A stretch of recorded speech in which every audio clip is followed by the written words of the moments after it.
Good morning, everyone. My name is Sarah Chisholm, and on behalf of Bailey Garner, I'd like to welcome you all to our webinar as part of our Sustainability Week. Today, we're going to have three speakers, Mustab Ahmed, Mark Fincher, and Ben Herridge. During the presentation, please ask any questions in the Q&A tab at the bottom of your screen. If we have time at the end of the presentation, we'll answer some of your questions in session. Any that remain unanswered, we will deal with outside of this forum and publish them on our website. This webinar is recorded and will be available on our YouTube channel and our website from next week. Now I'm going to hand over to Mustab. Thank you, Mustab. Thank you, Sarah. So good morning, everyone. In the next half an hour, I'm going to cover some of the key changes in the new Part L. There is a lot to cover, and I'm sure I will not be able to capture all of it, but hopefully provide you an idea of what to expect. As you can see on the slide, there are two documents now, which is Volume 1 and Volume 2. Before, there were 4 documents, 2 for dwelling and 2 for non-domestic buildings. They were L1A and B for dwellings, L2A and B for non-domestic buildings, which covered existing and new build. Now, they've combined them into 2 documents to make the referencing easier. So here you can see a timeline. This is something we did as part of our new build toolkit back in November, which showed the timeline to the future homes or building standard that's going to be coming in 2025. On this timeline, we are now where the Part L comes into force today with Part F and Part O. This is an interim issue of Part L, which is an uplift of the 2013 version, which is a stepping stone towards the 2025 Part L Future Homes Building Standard.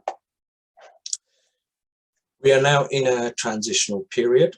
So as of today, as you know, Part L kicks in. There is a transitional period where any development or project that has been registered with building control up until yesterday will fall under the previous Part L. And you have until 15th of June 2023, where work must start on site in order to still comply under the previous Part L. So what are the key changes? For dwellings, we are looking at 31% uplift, and for non-domestic buildings, we are looking at, for dwellings, we're looking at 31%, and non-domestic, we're looking at 27%. So the new Part L, there are 3 criteria that need to be complied with. We're looking at fabric energy efficiency rate, carbon emission rate, and finally, primary energy rate, which is a new addition to this Part L. The first 2 are same as before, ensuring the fabric is efficient and the carbon emission is low. Now we have the 3rd criterion, which is a primary energy rate, which looks at the energy use within the dwellings and buildings to ensure that we are using less energy in order to achieve compliance with Part L. So what is our approach? We simply need to look at a fabric first approach, low carbon heating, moving away from fossil fuel fired heating systems, and finally, look at on-site electricity generation or renewable technology that can help us further achieve the carbon reduction and reduction of energy use on-site. So the main change in the new Part L is the fabric performance. The above table looks at dwellings and the below looks at non-domestic buildings. As you can see, these are what we called the limiting values, the worst fabric performance you can have on a new build. There is a significant increase from the previous Part L to the new Part L. However, if you really need to understand whether there is a significant uplift, we need to delve into the actual calculation methodology to fully understand what this uplift is. So how is Part L calculated? So in the next few slides, I'm going to explain the background without going into too much technical detail, because I think it's very important to understand how you are complying with Part L, what we need to be aware of. This will hopefully give us a better understanding of what we need to achieve in order to comply with Part L. So using an approved software, whether it's a dwelling or a building, once you entered all the geometry and the data, what the software does is it creates an identical twin. This is what we called a target building. Our actual building will be compared to what we call the target or notional building, and the actual building needs to be better than the target building to achieve compliance. Some of you may already know this, but I will quickly explain for those that aren't aware. The target building will have a set of U values, energy efficient systems, renewable technology, all applied to it depending on what you're doing in your actual building. This is normally dictated by whether you're using gas or electric as your heating. And the aim for your actual building is to be better than that. So the target building results looks at the three criteria: fabric efficiency, CO2 emissions, primary energy, and it provides a set of benchmark which you need to surpass. In the part L, on limiting values. This is actually the worst case U value you can have. If you go beyond these values, your dwelling or building will instantly fail part L. Now, you're probably expecting that the target building will be using those limiting values to create the benchmark. Unfortunately, the target building uses better U values than what is dictated in part L. This is what we call notional values. The reason the target building using notional values is to encourage you to use better performing fabric, better building services, or more efficient building services, and better and more renewable technology. And so that you are going beyond what is required as a minimum. So the main question now is, what notional values have we been using in the previous part L? Let's have a look and compare. So as you can see on the screen, the 2013 dwelling notional buildings and the new notional values for 2021, but there isn't actually much of a difference. The only key difference is the roof has improved and the glazing. We have the same wall, floor, party floor, and air permeability targets as we have done previously. So there isn't much of a difference in regards to fabric compliance apart from the roof and the window. So in reality, we were already achieving this performance in our older projects. So what happens when not all these U values are met? Well, that's why we have the limiting values, which provide flexibility in the design. Where you fall short on one element, you will have to make up in another. Hence, that is why we need energy assessors, and I have a job to ensure that we address any issues at an early stage of the design. So it's all about compromising, but these values are a very good place to start. Same goes for non-domestic buildings.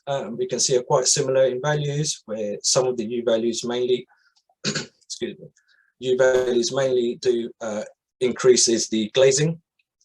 You're probably wondering why there are two. Oh, I think I've skipped a slide. Apologies. There we go. So you're probably wondering why we've got two values. Well, this has got to do with how the building services is providing the heating. So if the heating is wall mounted, it's what we call side lit, then it'll be the first values. And if it's from ceiling, i.e. radiant panel heaters for a warehouse, then it's what we call top lit, then it'll be the second value. So this is very important to understand what we are being compared to when we are doing our designs. In all our projects that we are involved with, we definitely use a notional value as a minimum, and we try to go beyond those values to ensure that the project complies with part L with flying colours.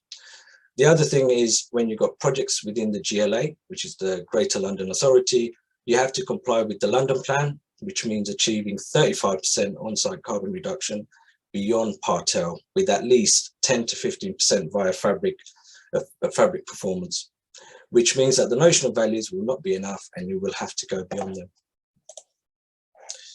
Moving on to carbon factors. Now, this is another key change that's coming in to the new part L. All these years, we've been using carbon factors that were issued back in 2014. Since then, the electricity grid has been generating electricity from renewable sources. This means that the carbon intensity associated with the electricity grid is much less than what it was. And we've seen significant improvement over the years. As of today, the carbon factors for electricity that we are going to be using will be 55% better than before, which means that electricity powered heating and cooling system will be much, much better in our calculations. Gas, as you can see, is similar because it's fossil fuel and there's always going to be carbon associated with it. We can expect to see some of the existing electric fuel buildings for their EPCs to further improve just by using these carbon factors alone. The other key change is the heat loss from junction and psi value. So this is going to make quite a big impact. Just to explain what psi value means, In simple terms, it's a mathematical correction of your U value. These values are added to the thermal bridging junctions within our calculations, and these are where the internal junctions meet the external wall, i.e. ground, intermediate floor, eaves, gable, that kind of stuff. The previous Part L had three methods of putting the psi value into the software for dwellings. That was the default value, you had the accredited or approved value, or you had the bespoke detail value, where it looks at the actual junction and it's the results from calculating them. The new Part L has got rid of the accredited detail or approved detail. The reason being, under the previous Part L, there wasn't any way to check if the junction was built to the approved details. It was more of a tick box exercise for builders and developers, where there was no quality check in place to ensure accuracy or to confirm if this was correct. Hence, they got rid of it, and now they have two options, which is the default and the bespoke value. The new Part L also has worse default values than the previous version. So this is to encourage that we start going down the bespoke calculation route. The improvement that you get by carrying out bespoke psi value and thermal bridging calculation is significant. When you think about the amount of investment that you make in your improved fabric, you are not capitalizing on that performance if you're using default values. And the chances are that just using notional fabric values, as you saw in the previous tables, and default psi values, the building is most likely to fail to comply. The old Part L, whole house Y value or psi value was 0.15. Now it's worse to 0.2. So again, this is to encourage that you look at the actual design, the actual junction, and work out the actual performance. So the way forward is going to be doing these bespoke calcs. For building services, so looking at dwellings, new build, the building services in dwellings has higher efficiency that needs to be achieved. There is a big push away from fossil fuel fired heating system. And as you've guessed, our target building uses notional values. So we just need to make sure we go beyond those minimum efficiencies and targets. As for lighting, we're looking at minimum 80 lumens per circuit watt for dwellings. If for some reason gas is used as a heating source, what you need to know is the notional building will reduce the temperature of the hot water down to 55 degrees. So it uses less gas, which straight away you're at a disadvantage. Wastewater heat recovery is also added to showers, and then PV will also be added to, depending on the floor area and the type of dwelling it is. In other words, it's going to be very hard to comply using a gas boiler. And I think the whole process of this is to discourage you from using gas and start making that switch to electricity. Similar situation for non-domestic buildings as well. We just need to ensure that we are designing building services beyond or better than those notional values and notional efficiencies. The tables show the efficiencies that will be used in the notional building. If the building is air conditioned, the seasonal energy efficiency rating increases to 4.4. Lighting, you are looking at minimum 95 lumens per circuit watt, and PV will also be added to the notional building. Unless it's a heat pump system, then the PV is excluded. There's also going to be a new climate weather data sets that's going to be used, which is the TRY 2016. We've been using 2005 weather data sets up until yesterday. So let's talk about quality. The other key changes that will be coming into effect is what we call a BREL report. This means that along with the calculations with Part L compliance for design stage and as-built stage, there needs to be an as-built stage report, which includes photographic evidence, looking at all the junctions at different stages of build to ensure quality of the build is there. And what is designed is what is being built. Any changes from design stage has to be recorded, and both assessor and building developer would need to sign that document. This will hopefully improve that performance gap and improve the quality of our builds.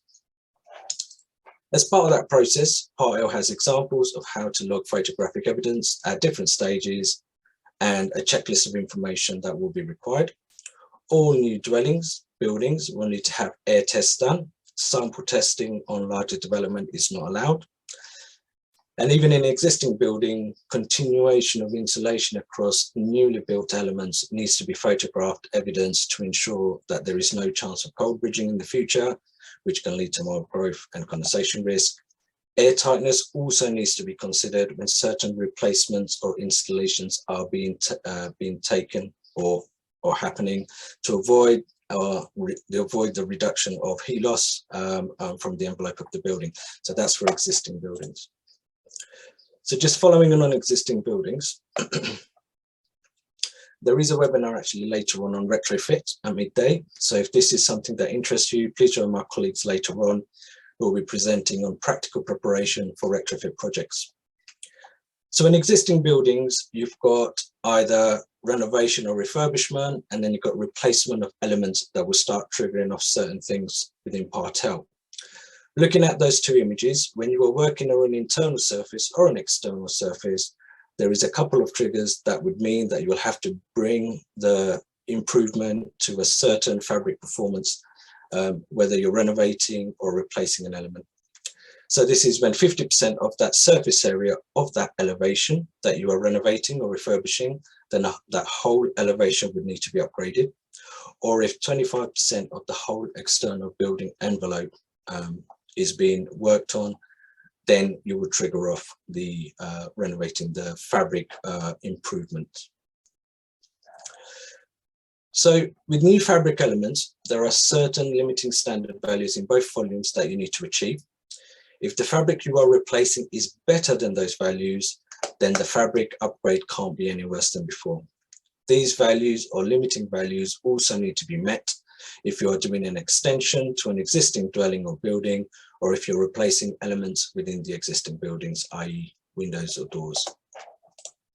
There are some exceptions to achieving those values if it's either technically not feasible, or if the simple payback period is 15 years or less, which isn't achievable. If this is the case, you can upgrade to the lowest value given in Part L that is technically feasible and that can achieve that 15-year payback.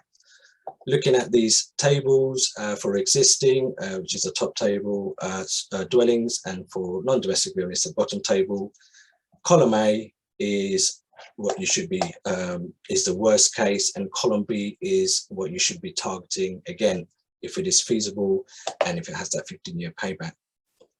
So when does this apply? Again, as I mentioned earlier, when you are renovating or refurbishing, if it's 50% of the surface area that you're working on, as per the image you saw earlier, it will trigger off the requirement to do that whole elevation, whether it's from internally or externally. If it's a major renovation, which is 25% of the external building envelope.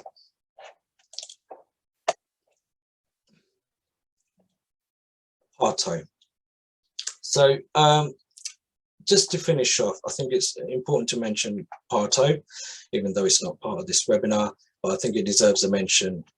Part O also comes into force. This applies to dwellings and non-domestic buildings that have residential spaces.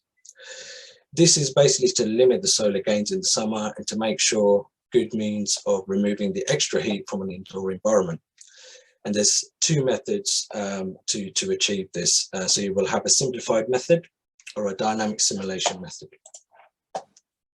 The simplified method is to do with the floor area and the maximum glazing areas that you can have. There are different criteria depending on the natural ventilation type, which advises the maximum glazing that can be had in a room. The downfall to this is that it may impact on daylighting. From an architectural point of view, the aesthetics might not work.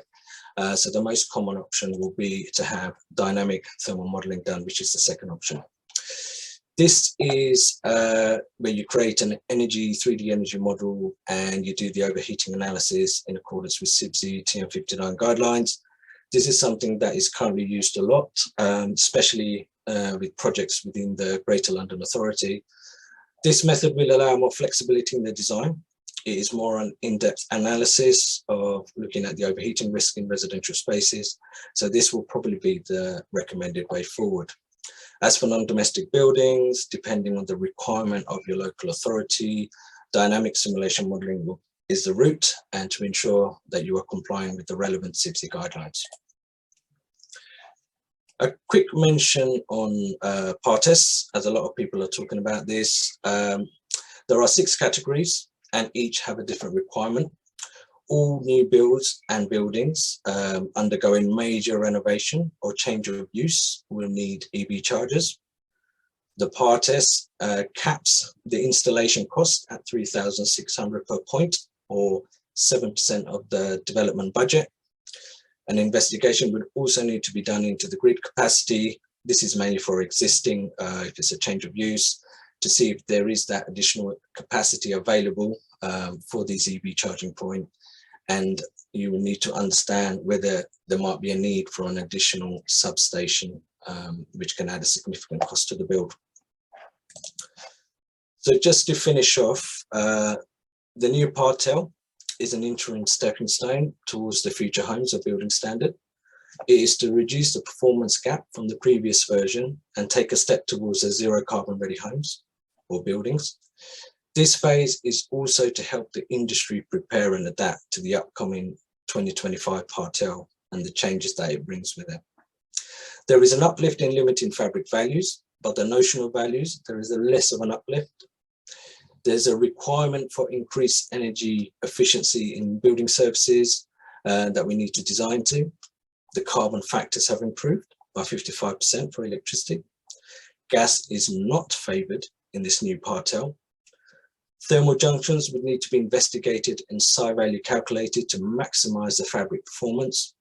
This will get the most out of your fabric, which would reduce the need for more renewables and higher performing building services.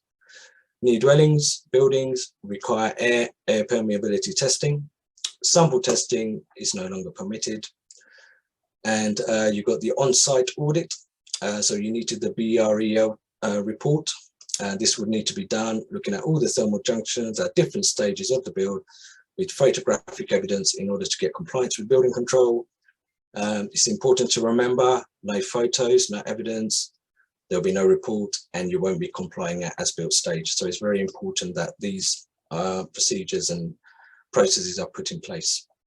Existing dwellings also will have an uplift in fabric, better air tightness with minimum efficiency required in building services if you are replacing or upgrading them. That's it. I'm sure I've missed a lot of stuff due to time. We could spend hours going through the Part Ls, but hopefully I've managed to cover the important bits and didn't bombard you with a lot of technical jargon. If there's any questions, I'll try my best to answer them at the end. I will now pass you on to Mark, who will now talk about the impact of Part L from a design point of view. Thank you. Thank you, Mustab. And good morning all. I'm Mark Fincher, a senior architect at Baillie Garner. As you've heard from Mustab, the implications associated with Part L are a challenge, but not insurmountable. And as all with previous amendments to the building regulations, we've adapted. What needs to be considered is there are several disciplines involved and the impact with these changes. However, with understanding, appreciation of each other and working closely to respect these requirements, there will be an improved understanding for all those involved. So what is design? Finding the best solution to a problem presented. The slides in this presentation are relating to residential schemes. We need to remember that all design layouts are bespoke to each site. Part L is just one part of the overall consideration for a scheme and its design. So the factors to consider in terms of design. The layout and orientation of a site determines the number of units. The client and planning expectations for the site will guide the layout, but this needs to be incorporated with other design considerations. Obviously, orientation of PVs, roof pitches, and block orientation need to be included for those energy efficient strategies, but also the avoidance of north-facing units and the loss of daylight. This is less likely to be required measures to prevent overheating, sometimes demonstrated with assessed calculations as Part O. Size of units and stacking of units need to be efficient. Meeting space standards requires for furniture and layouts to be included and establishes the overall external wall and glazing requirements. Density of block will limit the amount of exposed external building fabric to each unit compared to a semi or a detached property. ensuring that designs are as efficient as possible. Of course, in a rural setting, this may not be possible from a planning perspective and consideration to planning requirements that need to be met. Calculations have to be realistic, linked to costs and procurement, and designs need to be led by the market, RBA stages 2 into stage 4 and beyond. Then we'll discuss the cost subject of systems used, but this needs to be understood and accounted for. Otherwise, there will be revised designs and assessments for each site layout. So how does the design integrate and construction detail be achieved? What could change? The planning process, existing context, and client brief have impact on layout required consideration for overall solutions. This relationship with technical design approach and consideration early in the design process should be undertaken and continued through the tender documentation and into the contractor's appointment. So what are the factors to consider? Well, as well documented, it should be fabric first, wall thicknesses, and the build-up increases building footprint on the site and the density levels. So on a traditional construction of, say, 22 detached properties, with an increase of 100 millimetres to an external wall, could reduce the numbers of units and loss of 1 or 5% of the overall site. If lightweight systems to be used within the construction, the wall will be greater subject to the structural requirements, cladding and insulation used, therefore reducing the unit numbers further. In the depth of M&E service zones needed to increase more within the buildings will increase the height of the building and potentially planning. Extra brickwork, 1 or 2 or 3 courses may have a cost implication against the planning requirements. Will a product achieve the target U value set, or will it have an impact on costs, loadings and specifications? This I'll refer back to something that Ben will discuss regarding double glazed units compared to triple, and the thermal efficiencies gained over the extra cost implications of supporting a heavier unit. What is the weight implications of one insulation against another in a roof? Will it increase the mineral wall depth or rigid board insulation and have an impact on the building height and also the proposed parapet height? Air source heat pump locations and integration in the site and surrounding buildings. Can this be accommodated within the circulation routes and spaces between or around the buildings, or will this impact on the density levels to the overall site again? Acoustic outputs and additional noise suppressant measures around the kit will have a space impact on potential amenity areas or circulation routes. Having multiple dwellings, and how is this going to be serviced from a central area? Can this be maintained efficiently without loss of public or private amenity? Can other measure be incorporated in design to assist us to achieve Part L and the sustainability agenda? So moving on to space. So taking on board all site orientations and restrictions of the site and the block layouts of the units, can service kit be accommodated? Are all the rooms well serviced and natural light and good outlook? A 4-bedroom flat shown with furniture layout, is there underfloor heating provided, or will radiators be provided which should take up wall space and effectively window styles? Where is the service cover located best placed? Sufficient wall space for incorporating exhaust air ventilation to accommodate ventilation requirements and the due location. Can the areas of service cupboards be included, and what sizes are required? Is the kit going to change? Can it be serviced efficiently? So, as touched on before, the impact on the building will be a result of design and understanding technical information output.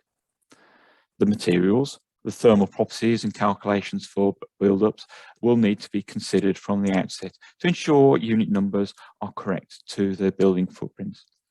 Changing material specification due to the current procurement restrictions will lengthen design time, and changes ensuring can they still be met.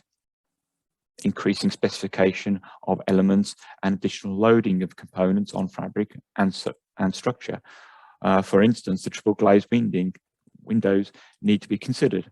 UPVC over composite or aluminium frames need to be reviewed within the detailed context of the main construction to be used.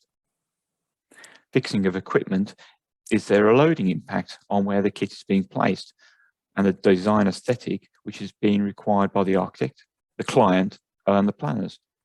Deep reveals, extended sills and window placement within the external envelope, ensuring airtightness and thermal robustness. So building widths, as previously mentioned, is the wall construction and planning layouts need to be robust from the start to ensure compliance and ensure numbers within the layouts are robust. But don't forget the kits needs to be at home and serviced, and for future generations. There is only a certain amount of life expectancy of M&E kit. Where is the maintenance strategy to ensure that the kit can maintain long term? With the increase in services, will the service zones within ceiling voids need to be increased, or the communal areas to accommodate duct runs or pipes? If compared to the existing properties associated to the building site, they maybe are higher than previously built. Is this an issue? Will planning be an issue? With the reduced U values for windows and the increased desirability to have natural light, there is a compromise to be met in calculations to achieve target values. An optimization within the design that minimises the total energy of cooling, heating and lighting, as Mustab mentioned, Part O and the dynamic modelling. Calculations will guide the design if there is potential overheating issues. Can this be addressed with higher ventilation performances? Or will solar shading be required to minimise the overheating subject to the orientation of the buildings? So in conclusion, the architectural design process requires a collaborative and thorough approach by the design team from stages 2 to 3 and into 4 and 5, and should not be undertaken independently. If it is, the impact on design will require more changes and modifications to the scheme. This will then assist in ensuring energy strategies and Part L regulations are met and costings are more accurate. Now I'll hand over to Ben, who will review the cost implications of Part L. Thanks, Mark. Good morning, everybody. I'm Ben. I'm a quantity surveyor at Baillie Garner. I'm going to give a little bit of information on the commercial implications of the Part L changes, looking at increase on capital costs, whole life costs, issues surrounding procurement and funding options. So crucially, how are costs going to be impacted within the industry as a result of the changes to Part L? So firstly, looking at changes surrounding building fabric and the associated capital cost increase. We've actually carried out exercises looking at varying building fabric build-ups for different building elements that may be used to achieve the performance requirements required under the new Part L regulations. And we've looked at the capital cost as a percentage increase from that of a build-up that would have typically been accepted under the old regulations. We've looked at different systems that can be used to achieve the performance requirements required under the new Part L and how they differ in cost. We've looked at floor build-ups with increases ranging between 4% and 11%, wall build-ups with increases ranging between 23% and 50%. We've looked at roof build-ups with increases ranging circa 80% to 180%, and we've looked at the extra overall window costs for upgrading from double to triple glazing. This is all based on some very crude high-level assessment, looking at specific build-ups that we've produced based on hypothetical scenarios. It would need to be reviewed in the context of the whole building design and on a project-by-project basis.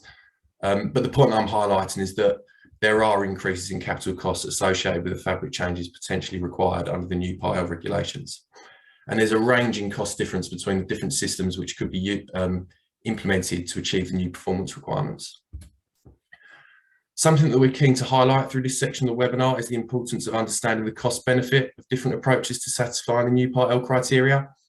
For example, a more expensive build-up can in some instances reduce a wall or a floor thickness and have less impact on site capacity, building heights and internal space. An example would be through product consideration for example, you may choose a better performing insulation product that might be more expensive, but if it reduces the build up thickness, for example, it might have greater benefit for the overall scheme and its viability.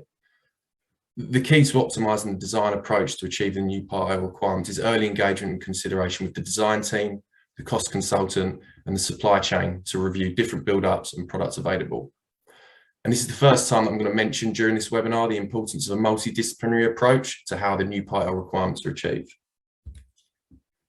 Similarly, with building fabric, we've also looked at the capital cost impact of varying heat strategies, which will be required under the new Part L regulation. There are a multitude of potential systems which need to be implemented in lieu of traditional gas boilers, including air source and ground source heat pumps for both individual dwellings as well as commercial and communal systems. Our data tends to prove air source solutions to be cheaper than ground source, depending on individual circumstance, but both carry additional costs over traditional gas boilers, which would have typically been acceptable under the old regulations. Again, it's not a one-size-fits-all approach where one system is going to be right for all schemes. Costing exercises that we've carried out in the case of residential dwellings, for example, have shown that communal heat systems generally don't become cost effective for schemes of under 35 units. So that's something that should also be reviewed and considered on a scheme by scheme basis with regards to developing a Part L compliant heat strategy that's most suitable for a particular scheme. It's also important to think about the space implications of communal versus individual, air source versus ground source, and the effect on viability, which again highlights the importance of a multidisciplinary approach. There are numerous cost factors to consider in making comparison between different systems, and therefore it's prudent to further stress the importance of early engagement with the MEP consultant, the cost consultant, the architect, and crucially, early engagement with the specialist supply chain, looking at individual products and systems available which continue to ever evolve and improve. There's also a cost impact of additional technologies such as MVHR and PV, which are going to be required for more schemes following the changes to Part L. The key takeaway of all of this is that there are many different ways to achieve the requirements of Part L with upgrades to historical design solutions, but all carry a cost, and therefore it's inevitable that the industry will experience rises in capital construction costs. Now, I've presented some quite scary numbers in terms of percentage increase. However, it's not necessarily a cause for concern for the viability of current schemes if you've been receiving sound cost advice to date. Our experience is generally that our projects incorporate adequate build-ups and technologies within the design and cost planning produced already, with designs being future-proofed and with diligent cost planning looking ahead to the upcoming changes that we're already aware of. Therefore, it's likely that your schemes may already be absorbing the cost impacts of the Part L changes. We've also looked at the whole life impact of the Part L changes. So life cycle costs of building fabric remain largely the same. However, there are additional maintenance and replacement costs associated with additional technologies such as MVHR and PV, and separate consideration required regarding the life cycle costs for carbon efficient heat technologies. Costing exercises that we've carried out tend to indicate that air source tends to provide a lower whole life cost than ground source solutions, and that communal systems carry a higher whole life cost than individual systems. So consideration should be given to the spread of that cost over the size of the development to establish whether it's a worthwhile solution. And again, this is all very project specific. Thought should also be given to the reduced running and energy costs and how these might differ between different systems and the overall positive impact of introducing new, more efficient technologies will have, which may actually offset costs over the whole life of the building. Again, a multidisciplinary approach and early engagement with the MEP consultant, the cost consultant, and the supply chain is imperative to have a better understanding of the proposed systems and their overall impact. Now, a note on procurement.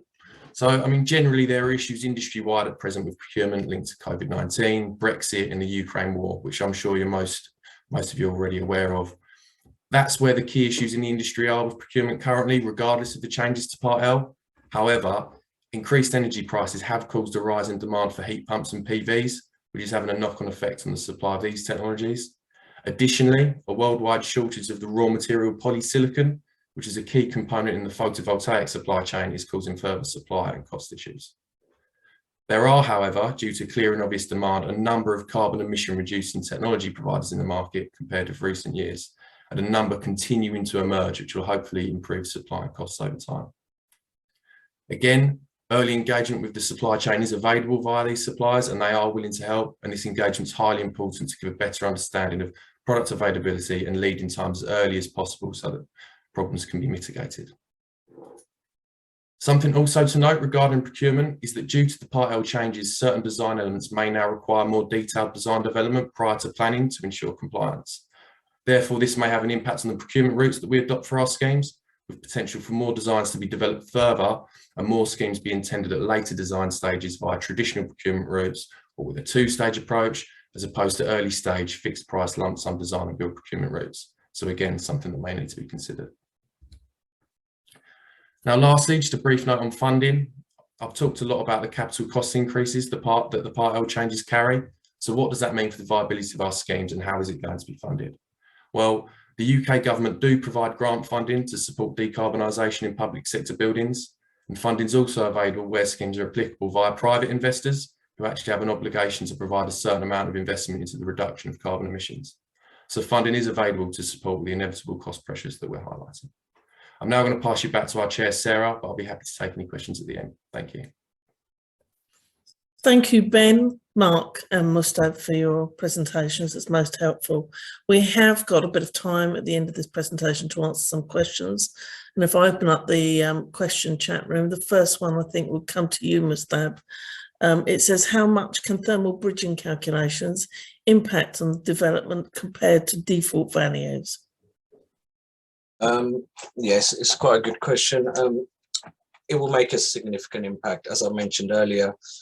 We've seen on some of the current projects that we've worked with on larger developments, we've had a reduction of between 20% of PVs that was required on a certain site. So it does make a big impact. It improves your fabric performance by 10 to 20%. So this is savings that you can make on renewables where you might have to top up to give you that extra bit of push in your calculations. So it does have a very big impact, and it is a very small upfront kind of, I suppose, investment, and it outweighs the kind of, you know, the benefit outweighs the cost, the alternate cost if you were to rely on renewables to make, you know, to cover that performance gap. Thank you, Mustab. I think the next question is also for you. It says, is air permeability of 5 in dwellings adequate? It's a tricky one. I mean, the lower the better. You know, when you lower your air permeability within dwellings or buildings, it reduces your space heating demand, which means that you're going to be using less energy to heat and cool the indoor environment. So ideally, I mean, I've had a lot of debates with this. 5 air permeability does make builders, developers nervous, because I suppose it's a question of I suppose the quality of the build, if there's no holes and stuff within the envelope.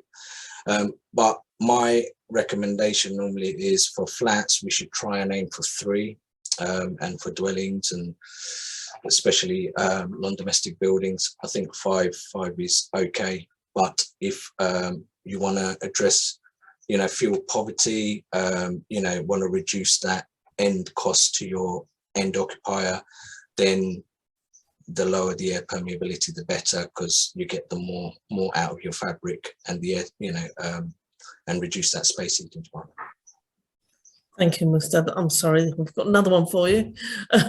Will the Part L's primary energy rate criteria address fuel poverty? Short answer is no. They're 2 different things. So the primary energy rate looks at the efficiency of your property's heating cooling system, the efficiency from the power station, how it's been supplied to your property. That's totally different to when you look at fuel poverty, is what you're actually using on site. And that kind of ties in with what I previously said. If you can bring that space heating demand down, then there's less requirement for heating and cooling within the rooms. You know, for example, passive house is a very good example where you hardly use any heating because the fabric is so good, the building is so airtight. So that's the only way you can probably address the whole fuel poverty issue, because as we all know, electricity and gas bills are 3 times higher, and it's going to increase. So if we think ahead, and if the end occupier is our focus, then we should try and reduce that space heating demand, so that we use less energy on site. Thank you, Mustab. I've got a question now, which I think is more towards you, Mark. It says, what thickness do you look for when considering new part L? I think it's wall thickness. What wall thickness do you look for when considering a new part L requirements? Right, I think it's that's a difficult one for me to provide an answer to, particularly sort of in a the Bailey Garner webinar, because they'll look towards the architects. They said that in the in this meeting. But I think what we've got to look at as the overall, as part L, as the overall holistic approach of how to design the walls. There are lots of different types of construction techniques and approaches, different cladding materials, and so all these U values and the thicknesses will vary. So I suggest discussing with the designers, the architects, and the whole design team to ensure that these are balanced out with other factors within the Part L requirements.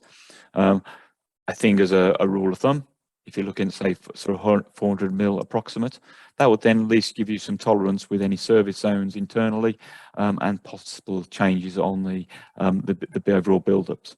But that's not something which I would say it's definitive. It could vary.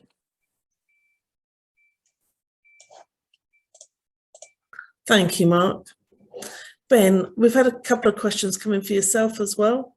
The first one is, why was communal heat pump systems generally less efficient, so why are generally less efficient for schemes of less than 35 units? Yeah, so I mean, it's generally to do with the spread of cost across the number of units. So you've got, you know, some quite large expensive kit over what you'd have obviously for an individual dwelling, and then you've also got to consider the cost of the housing for that kit. Where's it going to go? What space is it going to take up? And then it's the cost of that. If you're only spreading that over a handful of units, it's going to be very expensive. Whereas if you're spreading that over, you know, numerous, it reduces the cost of that, you know, that housing and you know, large expensive kit. Thank you. Another question for you is, why is air source usually cheaper than ground source? Yes, that's a pretty simple one, really. It's generally to do with the boreholes for ground source are they're quite expensive. That's the reason. Okay. And Ben, we've got one directed at you personally. Ben, you mentioned that under Part L, some architectural elements will need to be considered in more detail prior to planning submission. Can you provide some examples, please? Yeah, I mean, this might be one that's actually more for Mark, but I think generally it's to do with, you know, when you're looking at details for build-ups and things like that, and the input that has on the overall site capacity and things like that, and the bits that I've talked about cost-wise. It needs to be thought about quite early on, the quite specific detail in terms of, you know, construction details of fabric and things like that. But I don't know if Mark may be better placed to answer that one. Yeah, thanks, Ben. I think there's the schemes and buildings are getting more and more complicated. That's the way in which the industry is going and what we have to comply with.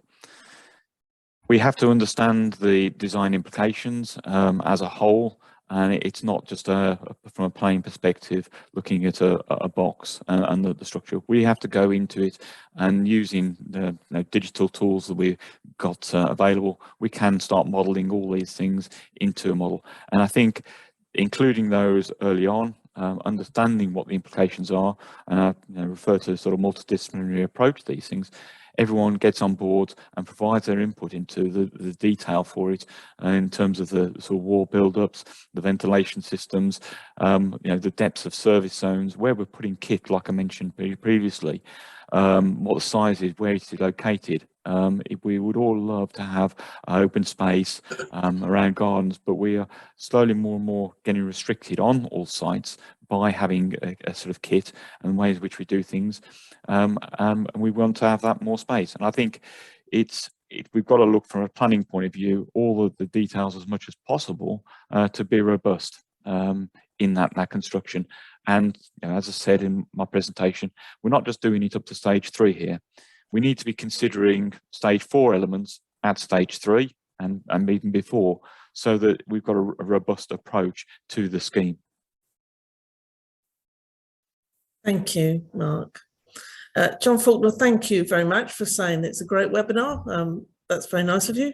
It's not really a question, but we'll go down to your question a little bit lower, which says, please could you clarify the start date of the site? Is it when foundations are in, i.e. start from July 22, need to comply with these new regulations? I'll open that to the whole panel, your interpretation of when that applies. Yeah, I'll try and answer that one. So if you want to still comply with the previous one, first of all, you need to ensure that your application was, or your building control notice application was in by yesterday. And you need to break ground by June 15th, 2023, to still comply with the previous Part L. Otherwise, if you miss that date, then you'll have to comply with the new Part L. I think that's what your question was. Thank you. And Michelle Haniotis has written, is the 50% uplift for SIPs offset by savings in programme time? That figure doesn't take into account the savings in programme time. I wouldn't get too bogged down in the percentages and bits that I've talked about. It was more about, those percentages are looking at the specific uplift just on that individual element, and it needs to be looked at more holistically. The point I was trying to make is that there are going to be increases associated with the Part L changes. I mean, if you do want more information on actually, what the cost changes are going to be overall, I think looking at our Future Homes Toolkit, which is available on our website, is probably the better place to go. And then I would really stress the importance of sort of speak to your cost consultant on your individual schemes, and it's got to have a multidisciplinary approach, really looking at schemes on an individual basis. But yeah, hopefully that answers your question. Thank you, Ben. And again, throughout the whole panel, if you'd answer this question, how do we ensure our projects have scope to comply with Part L from the outset, especially in earlier stages when the building fabric hasn't been specified or detailed? Mark, do you want to start with that one? Well, I was going to say, shall I pick that one up? I think there is going to be a fabric which has been, or a thickness which is being proposed, and that can be included. And I think within the sort of the 400 figure I've proposed, it's going to go slightly higher, slightly lower. And I think, I think even at planning, there will be an understanding of what that would be. And then it comes down to, from a costing point of view of, that will be factored in on how best to approach it. I put it out to the market of, if there are better ways of approaching things, or they've got a better supply chain of products, then feed that into the at the early stage. Thank you, Mark. Can someone please explain primary energy targets? So as I've mentioned earlier, you have what you call the target building. So the primary energy rate is basically how much energy in kilowatt hours is required for your heating, hot water, and this also includes electricity, lighting, ventilation, cooling system. And so that will be the target. And then what you're designing, your actual building, you need to make sure that that primary energy rate is lower than that target. Thank you, Mustab. We have another anonymous question, which is, do you think the new Part L will hinder people when refurbishing large parts from their homes, for example, replacing large amounts of window, now that they need to commit to upgrading the entire element, such as relevant walls? And I would say that's a question for Mark. Thank you. Again, I think it's a balancing act. You've got to look at what the offset would be if you are looking at more glazing, where you can rectify that in other parts of that construction. And so it's looking at the holistic approach for the calculation. What the computer says, sometimes it's what you put into it to get the right answer at the end of the day. Hopefully that answers or provides a little bit of an input. Thank you, Mark. Lee Hardy has asked, who is qualified to undertake the BREL inspections and report? I think I've answered a similar question earlier. I think it can be anyone really, as long as you comply or refer to the Part L guidelines. For dwellings, it's Appendix B of Volume 1, and it tells you what junctions, when to take them. So this can either be the contractor, the builder, whoever's running the site. It could be clerk of works, quality inspectors, or it could be anyone really. So as long as there's a clear definition on whose role it is to do that part of the quality check, that's quite important, because if you don't gather the right evidence, it's going to cause problems when you want to have sign off, because without that evidence, you're not going to get that sign off. And it's also key to remember it's dwelling by dwelling or unit by unit basis. So every unit, every dwelling would need to have its own set of photographic evidence and report done. That sort of leads into Neil Hope's question, which has come up as well, in terms of site monitoring. What is the extent of assessors' required inspections to prove install versus design? Is the onus on the contractor to evidence of assessor to inspect, or assessor to inspect? The assessor can do the inspection, or the contractor can provide that evidence. There's lots of tools out there. I mean, we use Field View to do a lot of the site work. That could be one of the solutions, where we can use similar softwares or Field View to gather that evidence, which can be, and should churn out as a report format. So yeah, it could be either really. And Stephen Gordon has asked, do you believe the new Part L is sufficient to assist the UK in achieving its net zero goal by 2050? Or do you believe there is much more required? It's a very good question, and there's probably a very long answer to that. I don't think new build is the issue. I think the issue is more to do with the retrofit, the existing stock that we've got. But you know, it's a very tricky one. What is net zero? You know, if you start asking that question, what is definition of net zero? Are we looking at it, operationally? Are we looking at embodied carbon? There's a lot more question than answers, but in reality, it's still early days. I think, in our retrofit toolkit, which is a revision of it's going to be issued later this week, we'll probably have a lot of those answers in there. But to keep it simple, if you look at it from an operational carbon point of view, if you're switching from fossil fuel fired, heating systems to electricity, as the grid decarbonizes by 2030, there's not going to be really much carbon associated with the electricity. So you're already going to be, a good way in to achieving that net zero by 2050. Whether we decarbonize by 2030 is another question. And then there's other aspects we also need to think about. Is we shouldn't solely focus on net zero. We need to understand, running costs, fuel poverty, and all these other aspects that kind of feed into that as well. So I'm not 100% sure if we're going to achieve it by 2050. Thank you very much, Mustab. I've got one question. Oh gosh, someone else has just popped another question. I'm going to ask this last question, and I've got 1 minute to go. It's Therese Clark Livingston.